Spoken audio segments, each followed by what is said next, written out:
Segunda parte. Los mejores monstruos.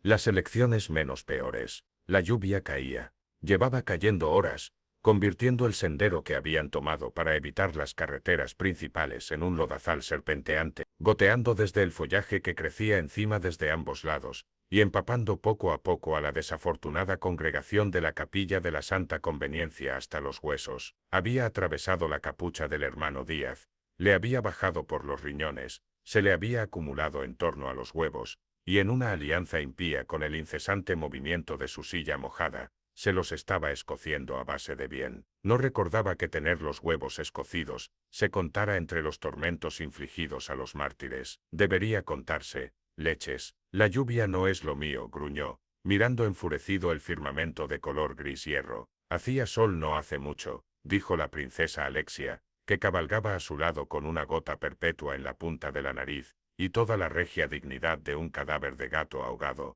Y también refunfuñabas entonces. Los exteriores no son lo mío en absoluto, gruñó él. No creo que nadie lo esté disfrutando, gruñó ella en respuesta. Yo lo estoy disfrutando. Alzó la voz Viga desde delante, levantando un brazo tatuado. A medida que llovía más, había ido quitándose más ropa hasta cabalgar descalza en un chaleco con capucha, que ni se había molestado en ponerse. La forma en que la sufrida prenda se le pegaba a la musculosa espalda era toda una distracción, y su buen humor ante cualquier adversidad todo un insulto, sobre todo teniendo en cuenta que el peligro más grave que había cerca, que el hermano Díaz supiese, era ella. Lo tenía viviendo en un terror constante por si volvía a transformarse en una pesadilla dentuda, y lo hacía pedazos. O en mis ya puestos, por si se saltaba la transformación y lo hacía trizas estando en forma humana. Parecía más que capaz de ello. Hizo otro esfuerzo por colocarse los huevos escocidos en una postura más cómoda y fracasó. ¿Cuánto coño falta para llegar a Ancona?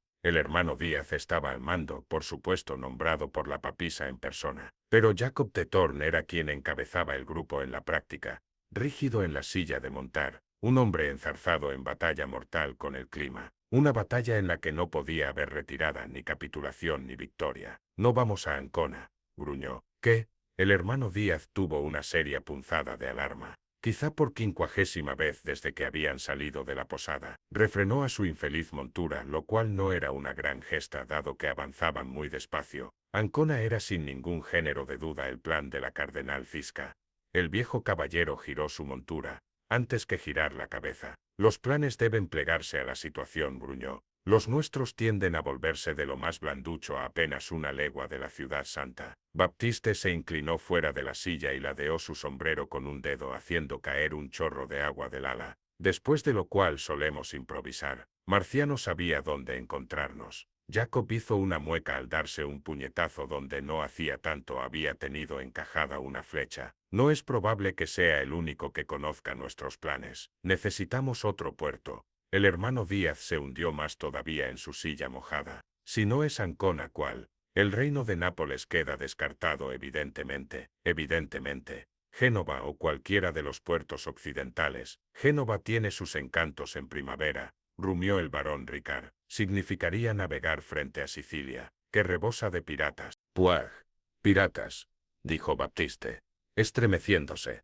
El hermano Díaz no les tenía un gran aprecio a los piratas, pero tampoco podían ser mucho peores que su actual compañía. ¿No has ejercido mucho la profesión?, preguntó, con cargada ironía. Falló el blanco. 3 travesías quizá, dijo Baptiste. Todo por culpa de una mala tirada de dados. Reconozco que al principio tenía ciertas nociones idealizadas, pero poco tardaron en reventar, ya lo creo que sí. Lo que la gente no comprende es que hizo un complejo encogimiento de hombros. Los piratas dan puto asco. La princesa Alexia alzó sus mojadas cejas. ¿Ah, sí? No son más que los peores ladrones que te puedas echar a la cara, pero en el mar. No son divertidos, ni encantadores, y la comida es horrible. Si alguien te propone hacerte pirata, dile que estás ocupada. Eso te aconsejo. Seguro que estaré ocupada, dijo Alexia, siendo la emperatriz oriental, oeste el más probablemente, estando muerta. Son las únicas 2 opciones que barajo a largo plazo.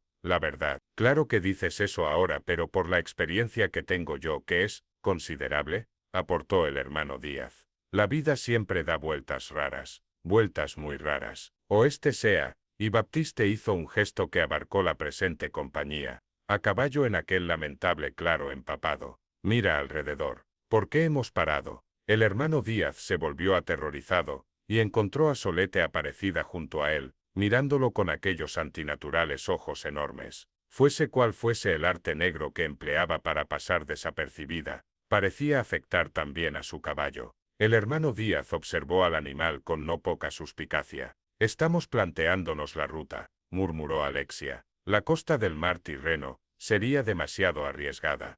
Jacob siguió donde lo había dejado, con el aire fastidioso de un hombre obligado a hacerlo a menudo. Así que tendrá que ser el Adriático. El reino de Nápoles queda descartado, evidentemente. Evidentemente. Y los embarcaderos de los estados pontificios estarán vigilados, y revisarán los documentos de sus pasajeros. A la Iglesia le gusta el papeleo. Sí, observó Baltasar encorvado y zarrapastroso en su silla, sosteniendo sobre la cabeza un pedazo de lona que goteaba. Incluso más que Dios. La Iglesia tampoco es tan fanática de Dios que yo haya visto, dijo el barón Ricard.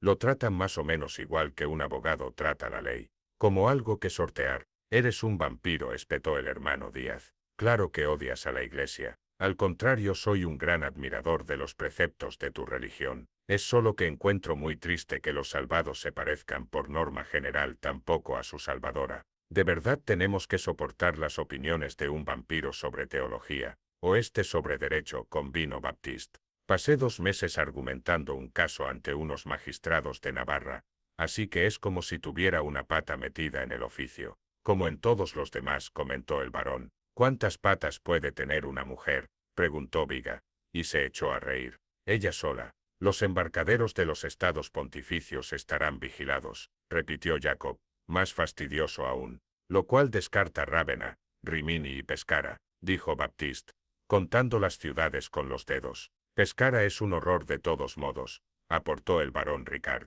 No me pillarían en Pescara ni muerto. Ya estás muerto, dijo Viga, pero no me pillarían. Necesitamos un puerto ajetreado, gruñó Jacob, un sitio donde podamos confundirnos con el entorno. Es lo que hago yo, dijo Solete, casi ensoñada.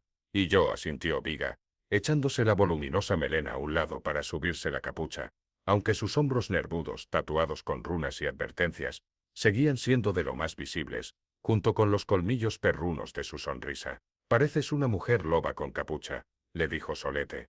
Pues, Jacob pronunció la palabra con la rotundidad brutal de un cuchillo contra el tajo del carnicero. Iremos a Venecia. ¿Venecia? El hermano Díaz se alarmó incluso más que antes. Ese es tu plan. Jacob no le hizo caso. ¿Alguien conoce a gente en Venecia? Yo conozco a gente en todas partes, dijo Baptiste. No puedo prometer que les caiga bien, ojo. Ah, ¿pero le caes bien a alguien?, preguntó Baltasar. Medio bien como mucho, y aún así, soy la más popular de todos nosotros con diferencia. El barón barrió el grupo con una mirada desdeñosa. Para que luego digan de listones bajos. A mí la gente no suele recordarme con cariño. Viga sonrió de oreja a oreja. Pero rara vez me olvidan. No me metáis en vuestro mismo saco, dijo Baltasar. Yo soy uno de los 3, posiblemente 2, mejores nigromantes de toda Europa. El éxito engendra envidia, por supuesto, y la envidia resquemor. Pero la gente no tiene más remedio que al menos respetarme. Señala a una sola persona que te respete, replicó la princesa Alexia. Hubo un silencio que solo llenó el golpeteo de la lluvia. Venecia, dijo Jacob, volviendo grupas. Allí encontraremos un barco que nos lleve. Pero la Serenísima República se lleva a matar con el papado, soltó de golpe el hermano Díaz. A la dogaresa la excomulgaron 2 veces. Hay gente muy respetable que ha sido excomulgada, dijo Baltasar. Es bien sabido que envenenó a su marido. Hay gente muy respetable que ha envenenado a su marido, murmuró Baptiste. Ese lugar es un antro de perversión. Viga se quitó la capucha, con una ceja alzada. ¿Ah, sí? No vamos allí a rezar, dijo Jacob. Y si lo hiciéramos, intervino el barón Ricard. Sin duda es la oración lo que cuenta, no el sitio donde se pronuncia, pues, Albricias, para la salvadora el más abyecto muladar, era una catedral. Venecia es un nido de matones. No son mejores que los sicilianos, son peores, dijo Solete. Están mejor organizados. Jacob cerró los ojos, frotándose el cicatrizado puente de la nariz, motivo por el que el último sitio donde nadie buscará a una princesa apoyada por la papisa es Venecia, y enseñó los dientes, y terminó de volver grupas para partir. Lo único en lo que podía pensar el hermano Díaz era el hedor de la paja ardiendo, la sensación de la bota de un hombre toro en su espalda, el asesino desdén en el rostro de Marciano, el crujido de huesos en las fauces del monstruo con forma de loba que en esos momentos cabalgaba a su lado haciendo unos chistes terribles sobre la lluvia. El hermano Díaz no quería experimentar tales cosas nunca más, y notaba alzarse en su gaznate una burbuja de pánico atrapado que debía explotar, ya fuese como vómito o como desesperado gemido pidiendo ayuda. No vamos a ir a Venecia, chilló. Soy el vicario de la capilla de la Santa Conveniencia, y si recordáis los términos de la atadura, hay un sitio donde se reúnen los peregrinos. Lo interrumpió la princesa Alexia como si no hubiera abierto la boca siquiera. Cerca de Spoleto. Por allí pasan cientos de personas cada día.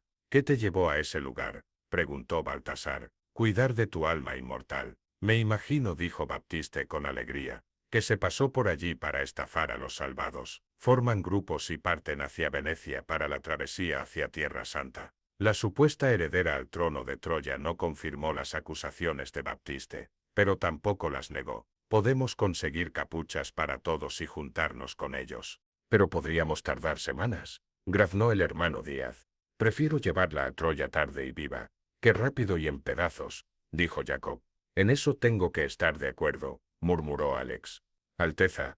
El hermano Díaz se quedó atrapado entre sermonear y suplicar, y acabó no haciendo bien ninguna de las dos. Su santidad me escogió por un motivo. Quien te escogió fue la cardenal Cizca. Alex le lanzó una sorprendente mirada devastadora, porque sabía que harías lo que se te dijera. Venecia es la elección menos peor. Y chasqueó la lengua y emprendió el camino. A veces, gruñó Jacob mientras ponía al paso también a su caballo, lo menos peor es lo mejor que puedes esperar. En marcha hacia Tierra Santa, canturreó Solete, y siguió a la princesa y Jacob. El hermano Díaz los miró con el ánimo por los suelos, media docena de monstruos, y quien había acabado con él era la princesa. Parece que nuestra protegida puede ponerse bastante déspota. Viene a ser un requisito en la realeza, dijo Baptiste. Pero no deberías alegrarte. Hay algo más devoto que un peregrinaje. Por el amor de la Salvadora, susurró el hermano Díaz. Desde aquel lugar, los fieles partían para visitar las tumbas de los santos, los santuarios bendecidos, los monasterios consagrados y las catedrales de Europa, confiando en persuadir a los mártires de que intercedieran con el Todopoderoso en su nombre. Los tullidos, para sanar, los pecadores, para recuperar la pureza, los infractores, para quedar limpios. Desde aquel lugar, los peregrinos viajaban formando sagradas compañías, unidas por la esperanza de que, mediante el humilde sufrimiento y la sincera contrición, podrían alcanzar lo divino. Desde aquel lugar. Era una ciudad de tiendas de campaña que bullía con una atolondrada muchedumbre, que apestaba a humo, incienso, comida podrida y estiércol viejo, una metrópolis de lona que flotaba en un mar de mugre, puntitos titilantes de lámparas y hogueras extendiéndose en la crepuscular distancia. No era un camino lo que recorrían a caballo, sino un río de fango casi impracticable, repleto de basura medio enterrada. Ya llega el juicio final, berreaba un anciano desde el lecho de un carro atascado en el barro, con la voz rota de tanto predicar, mesándose el pelo por el desesperado apremio de su misión. Podría ser mañana, podría ser esta noche. Congraciaos con Dios ahora mismo, cabronazos, antes de que sea tarde. El hermano Díaz tragó saliva y procuró no mirarlo a los ojos, y las palabras del anciano pronto se perdieron entre el parloteo ebrio y la risa desesperada y la música indecente y las plegarias babosas, con algún sollozo o rugido de rabia aquí y allá. Había un hombre acuclillado en lo que pasaba por la linde del camino, mirándolos apático. No fue hasta haberlo dejado atrás cuando el hermano Díaz cayó en la cuenta de que estaba haciendo de vientre. Decíais no sé qué de un antro de perversión, murmuró el barón Ricard arqueando las cejas hacia un grupo de jóvenes mujeres y hombres de escasa vestimenta, plantados en incómodas poses ante una gran tienda decorada con cintas inmundas. Al hermano Díaz no se le ocurrió nada que decir. Sí que había allí un antro de perversión, sí, y no estaba en la pecaminosa Venecia, sino a unos pocos días a caballo de la ciudad santa. satisfaciendo la débil carne de quienes en teoría iban a embarcarse en una sagrada caminata para salvar sus almas. Parece que los peregrinos se dedican a cometer todos sus pecados antes de partir, murmuró Baptiste. El barón Ricard parecía un poco divertido por aquello, más o menos igual que por todo. Cuanto más tenga para absolver, más feliz estará su señor. La pregunta es, murmuró Viga, ¿puedo probar un poquito de la absolución o del pecado? Ella le enseñó los colmillos. ¿Cómo puede llegar uno sin lo otro? Jacob detuvo la marcha junto a un puesto que vendía hábitos de peregrino. Apenas eran más que vastos sacos de arpillera con capucha. Pero el hermano Díaz supuso que quizá ocultarían los peores excesos de su monstruoso rebaño. Solete se había fundido con la nada como acostumbraba a hacer al menos. Pero él no pudo evitar preguntarse si en medio de aquel carnaval de lo grotesco, la presencia de incluso una elfa habría despertado muchos comentarios. A trabajar pues, dijo Baptiste, y pasó una pierna sobre la silla para desmontar de un salto. Búscanos un grupo con el que viajar, le indicó Jacob. Ni demasiado pequeño ni demasiado grande. Hecho, asintió ella, y dio media vuelta. Jacob le dio la otra media agarrándola del hombro. Y que sea de gente en buena forma. No nos vayan a hacer la salvadora antes de llegar a Venecia. Hecho, dijo ella, y dio media vuelta. Jacob le dio la otra media de nuevo. Y que partan pronto. Este sitio es. Baptiste miró alrededor y arrugó la nariz. Hecho, Jacob le dio unas suaves palmaditas al cuello de su montura mientras contemplaba aquella escena de carnicería moral. Pues será mejor que vendamos los caballos. ¿Vamos a caminar hasta Venecia?, murmuró el hermano Díaz. Es un peregrinaje. Jacob dio un gruñido de dolor al subir la pierna izquierda sobre la silla, y miró ceñudo el barro iluminado por lámparas como a un viejo enemigo al que dudase poder derrotar. Todo el mundo camina. Bendita es pasarse. Cada paso era su propia pequeña agonía. Cualquiera habría dicho que en una marcha larga, las piernas serían lo que más doliera. Y sí, todas las molestias habituales estaban allí. Los tirones, las punzadas, los calambres, la cadera derecha, la rodilla izquierda que su caballo le había aplastado en el desierto. Los dos tobillos, claro. El pie donde el garrote del troll se lo había machacado aquella vez. Y el dedo del pie, por supuesto. Dios, el dedo del pie. Pero tras la rutina matinal de gemir, probar, masajear, estirar, desear la muerte, suplicar la muerte y luego media legua o así de renqueante martirio, la incomodidad de cintura para abajo se asentaba a un palpitar casi manejable. Entonces, como las llamas en la torre de aquel encantador que habían quemado cerca de Breslavia, el dolor se extendía hacia arriba. Estaba la espalda baja, la espalda alta, y la extensión de espalda entre ambas. El constante aserrar por debajo de las costillas, gracias al hacha de aquel cabrón sueco. 3 o 4 pinchazos variados en el cuello, un extraño calambre bajo el brazo derecho y también ese espacio entre los omóplatos que siempre parecía retorcido, por mucho que intentara colocarlo. También estaba el dolor en el pulmón por la lanza del caballero sonriente, no del todo detrás ni del todo delante, pero eso solo le dolía cuando inspiraba, y cuando exhalaba. Y luego las heridas más recientes, las de la posada, las flechas y la espada, que aún tenían aquella fea agudeza de lo nuevo. Las nuevas siempre eran peores de lo que debían, hasta que se incorporaban a la rutina. Notas al pie adicionales para una vida de violencia. Cada paso dolía, pero cada paso llevaba ya 2 vidas doliendo. Jacob seguía dándolos. Las zancadas no tenían que ser rápidas, ni largas, ni bonitas. Solo tenían que seguir dándose. Que los pasos no dejen de venir. Eso se lo había dicho alguien. Durante la larga retirada desde Riazán, había estado tan cansado y herido que ni recordaba quién. Pero sí que recordaba el olor. El sol centelleante flotando sobre el horizonte negro. La sed y las moscas. La estepa reseca extendiéndose hasta el infinito. Las caras de los hombres que dejaban junto al camino. El terror inagotable, triturándolos como una rueda de molino.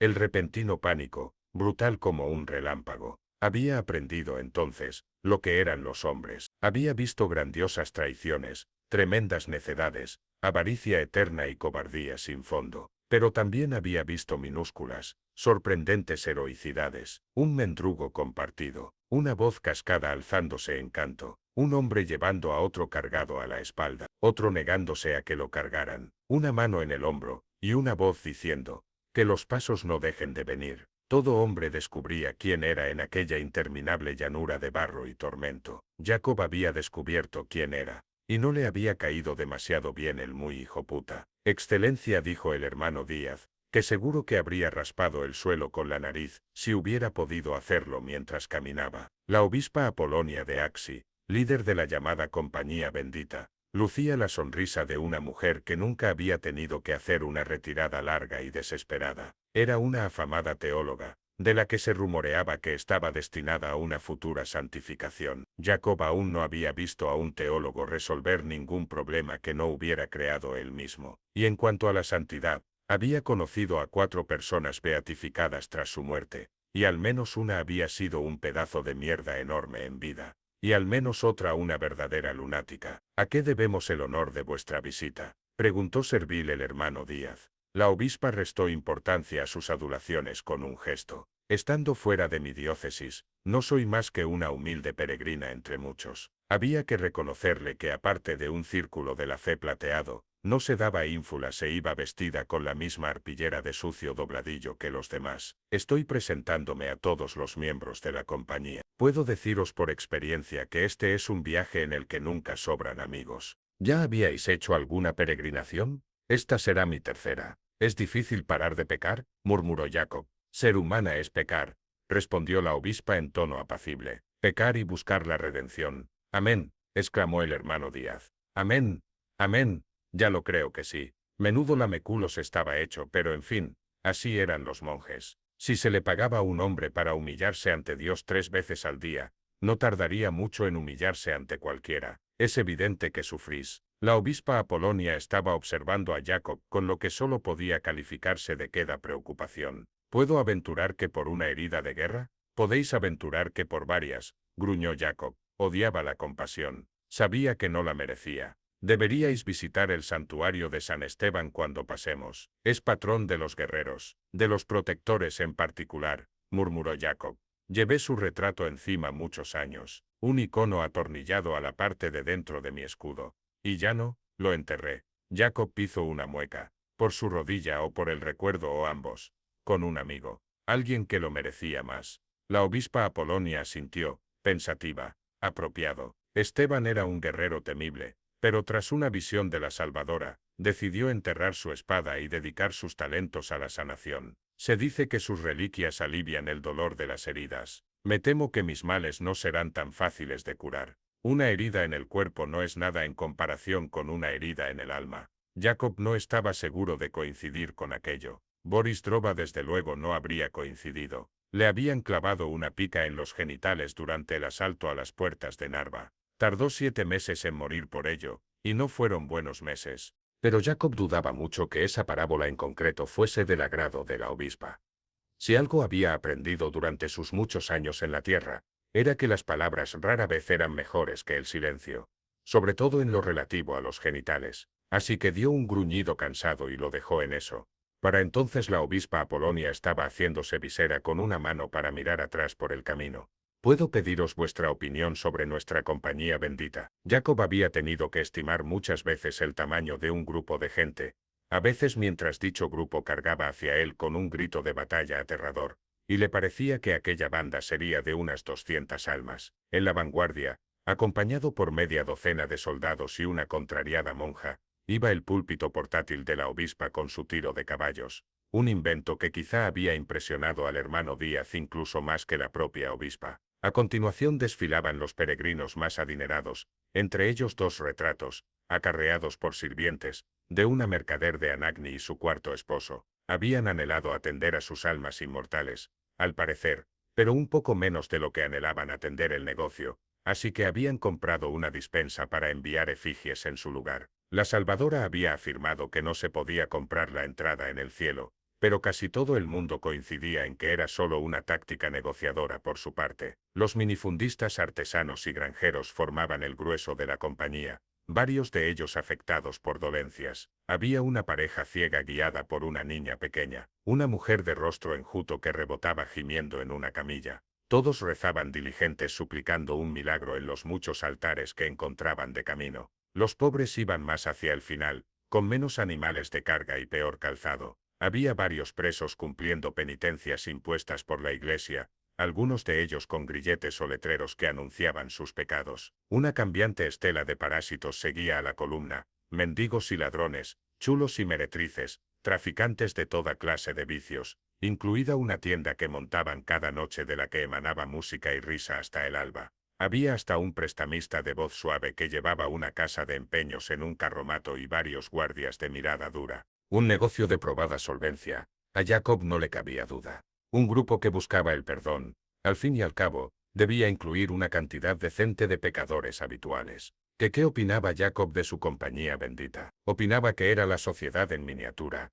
con sus desgraciados y sus poderosos, sus elevadas esperanzas y sus mezquinas ambiciones, rivalidades, privilegios, avaricias, explotaciones, encabezadas y rematadas por un púlpito portátil y un burdel plegable. Opino que llamarla bendita es pasarse, dijo, y siguió adelante con paso trabajoso. Si paraba demasiado tiempo, nunca arrancaría de nuevo. El hermano Díaz miró hacia los rezagados con beato rechazo. Hay presentes ciertos elementos deleznables. ¿No podrían vuestros guardias animarlos a dejarnos? La virtud se halla en resistir la tentación, dijo la obispa, más que en su ausencia. ¿Y acaso no están los humildes y los maltratados en tanta necesidad de la gracia de Dios como quienes gozan de privilegios? Desde luego a ellos les cuesta mucho más permitírsela, gruñó Jacob. La obispa soltó una risita. Guerrero y para colmo pensador, dos cualidades que rara vez se combinan. Decidme, hijo mío, ¿qué infracción buscáis expiar? Más o menos a esas alturas era cuando Jacob solía lamentar haber hecho voto de sinceridad. Al igual que asesinar a un conde, casarse con una bruja o aceptar el puesto de ejecutor pontificio, en su momento parecía buena idea. Bueno, estiró la palabra tanto como pudo. A la hora de expiar, es difícil decidirse por una sola cosa. A Gareth no le gusta hablar del tema. Alex pasó un brazo amistoso alrededor de los hombros encorvados de Jacob y miró a la obispa a la cara. Toda sinceridad. Es uno de esos tipos fuertes y silenciosos, meditando sobre un pasado tortuoso, diría yo. Quizá al final se venga abajo y lo confiese todo entre lágrimas, pero yo esperaría sentada. Gareth. Jacob había jurado no mentir. No había prometido nada sobre que otros mintieran en su nombre. Así que dio otro gruñido cansado, y lo dejó en eso. La obispa Apolonia abrió la boca, pero antes de que pudiera emitir ningún sonido, Alex pasó el otro brazo sobre los hombros del hermano Díaz. El hermano López tiene un encargo especial de su santidad la papisa. Ah, sí, murmuró el monje, con los ojos como platos. Alex hizo un gesto con el mentón hacia el resto del grupo. Acompañar en su peregrinaje a estos pobres pecadores condenados, y ocuparse de que alcancen la gracia de nuestra Salvadora. Ah, sí, el hermano Díaz contempló su rebaño con escaso entusiasmo. Ese encargo. Tenemos a Basilio de Mesina. Alex señaló al nigromante con el pulgar. Es un mercader siciliano. Que yo sepa, su principal pecado es tener una opinión gigantesca de sí mismo. Aunque también hizo un trato con piratas. Baltasar le levantó una ceja. En mi trabajo a veces uno se ve obligado a mantener compañías indeseables. Mi nombre es Ricard, dijo el varón, tendiéndole la mano a la obispa Apolonia. Tiene un... Alex entornó los ojos un ápice. Un problema con la bebida. Ricard mostró sus dientes puntiagudos. Podría llamarse así. Es un poderoso gesto de piedad, dijo la obispa, con las cejas arqueadas hacia los pies al descubierto de viga, uno con un serpenteante tatuaje de runas rodeándole el tobillo, el otro claramente marcado con la palabra cuidado. Recorrer la senda a la redención descalza. Es que me gusta notar la tierra entre los dedos de los pies. Y dicho eso, Viga los movió con una risita y un escalofrío simultáneos, que casi podrían haber resultado encantadores si Jacob no la hubiera visto hacer las cosas que la había visto hacer. Viga era vikinga, explicó Alex. Evidentemente, murmuró Baltasar, con cara de desprecio. Una pagana. Evidentemente, murmuró el hermano Díaz, con cara de arrepentimiento. Una temible doncella escudera que participó en incursiones contra los ingleses. Eso no se lo reprochará nadie, sin duda, observó la obispa. Pero el hermano López la ha traído a la luz de la Salvadora. Aleluya, musitó el varón Ricard, alzando la vista al cielo. ¿Y tú, hija mía? Preguntó Apolonia, mirando a Alex. Tan habladora que eres y no tienes nada que decir sobre ti misma. Alex agachó la cabeza con gesto contrito. Me avergüenza reconocer que era una ladrona, excelencia. Bueno, la mismísima Santa Catalina era una ladrona. Antes de renunciar a todo lo terrenal, al reconocer tus transgresiones, has dado un buen primer paso.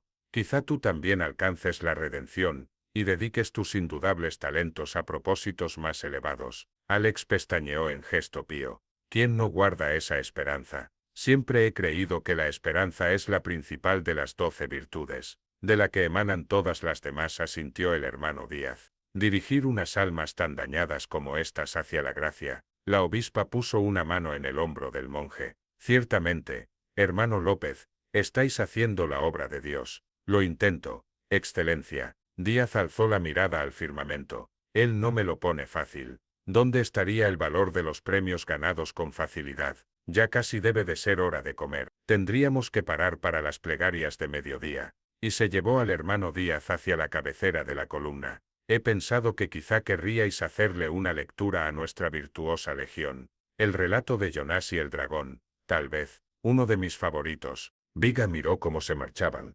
rascándose pensativa el cuello estirado con el dorso de las uñas. Me gusta cómo suena doncella escudera. Doncella escudera, por favor, el varón bufó. Zorra hachera. Y gracias. Viga sonrió. Me gusta mucho cómo suena zorra hachera. El hermano Díaz parece muy arrobado con la obispa, dijo Alex, viendo los andares pomposos con que la seguía. Dudo mucho que ella quiera follárselo, respondió Viga.